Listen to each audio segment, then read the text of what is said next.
এদিকে কুয়াশার দাপটে বিঘ্নিত বিমান চলাচল, ট্রেন চলাচল। কলকাতা বিমানবন্দরে বিমান চলাচল বিঘ্নিত হয়েছে, বিমান ওঠানামায় দেরি হচ্ছে। পরিস্থিতি স্বাভাবিক হতে বেলা গড়িয়ে যাবে বলে জানা যাচ্ছে।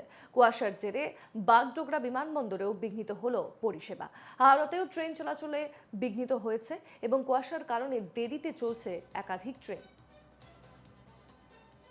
কলকাতার পাশাপাশি বিভিন্ন জেলায় দেখা যাচ্ছে শীতের দাপট রয়েছে এবং তার জেরে কিন্তু বিঘ্নিত হচ্ছে বিমান চলাচল, ট্রেন পরিষেবাও।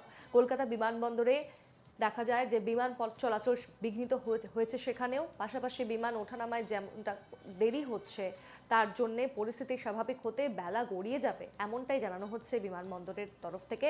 কুয়াশার জেরে বাগডোগরা বিমানবন্দরেও বিঘ্নিত হচ্ছে পরিষেবা। হাওড়াতেও ট্রেন চলাচল বিঘ্নিত হয়েছে, কুয়াশার কারণে দেরিতে চলছে একাধিক ট্রেন। এই মুহূর্তে আমরা সরাসরি যাব আমাদের প্রতিনিধি অর্পণ সিংহের কাছে। অর্পণ, হাওড়াতে যেমনটা জানা যাচ্ছে যে ট্রেন চলাচল বিঘ্নিত হয়েছে কুয়াশার জেরে এবং একাধিক ট্রেন দেরিতে চলছে, বিস্তারিত জানাও।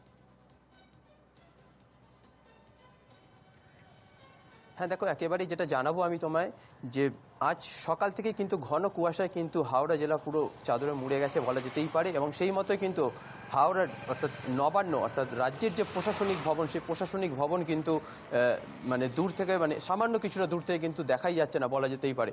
এবং ঠিক সেই মতোই হাওড়ার যে সমস্ত রেল লাইন রয়েছে, সেই রেল চলাচল কিন্তু দেরিতে মানে বিঘ্ন হয়েছে এবং দেরিতে চলছে রেল। এবং সেই মতো কিন্তু সাধারণ মানুষের কিছুটা হলেও সমস্যায় পড়তে হচ্ছে। এবং আবহাওয়া দপ্তরের তরফ থেকে কিন্তু এর আগেও কিন্তু জানানো হয়েছিল যে গত আগামী দুদিন এই ধরনের কিন্তু আবহাওয়া থাকবে। অর্থাৎ আজ কিন্তু রয়েছে তোমার 10 ডিগ্রি কাছাকাছি এবং সর্বোচ্চ থাকতে পারে 22 ডিগ্রি কাছাকাছি। এবং এই মুহূর্তে কিন্তু এখনো পর্যন্ত ঘড়ির কাঁটা 10টা বেজে গেলেও কিন্তু ঘন কুয়াশা কিন্তু এখনো রয়েছে বলেই যেতেই পারে। একেবারে কোন কোন ট্রেন দেরিতে চলছে, কটায় চলবে, এই সমস্ত ব্যাপারে আপডেট রয়েছে কি তোমার কাছে অর্পণ?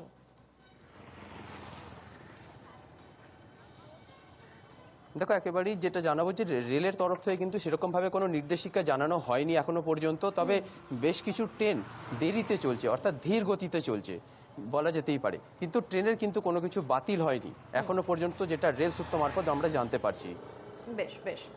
পাশাপাশি আমরা যেমনটা জানি যে এদিকে বিমানবন্দরেও কিন্তু দেখা যাচ্ছে বিমানবন্দরও বিঘ্নিত, বিমান চলাচলও বিঘ্নিত হচ্ছে, বিমান ওঠানামায় দেরি হচ্ছে এবং পরিস্থিতি স্বাভাবিক হতে ঠিক কতটা সময় লাগতে পারে তারা কি জানাচ্ছে অর্পণ? হ্যাঁ দেখো, বিমানবন্দরের তরফ থেকে যেটা জানাবো আমি তোমায়, যে এর আগেও কিন্তু জানানো হয়েছিল যে বিমান এখনো পর্যন্ত কিন্তু কোনো কিছু বাতিল করা হয়নি। তবে বিমান তোমার নির্দিষ্ট সময়সূচি যেটা দেওয়া ছিল সেটাই কিন্তু চলছে। তবে এখনো পর্যন্ত যে সমস্ত সাধারণ মানুষ যে সমস্ত রয়েছেন তাদের কিন্তু কিছুটা সমস্যার মুখে পড়তে হচ্ছে, যেহেতু একটু দেরি, তারা যে তাদের যে গন্তব্যস্থল, সেই গন্তব্যস্থলে পৌঁছাতে একটু দেরি হলেও কিন্তু তাদেরকে ওই একটুখানি সময় তাদের লাগতে পারে বলে জানা যায়। অর্পণ, আপাতত ধন্যবাদ তোমাকে।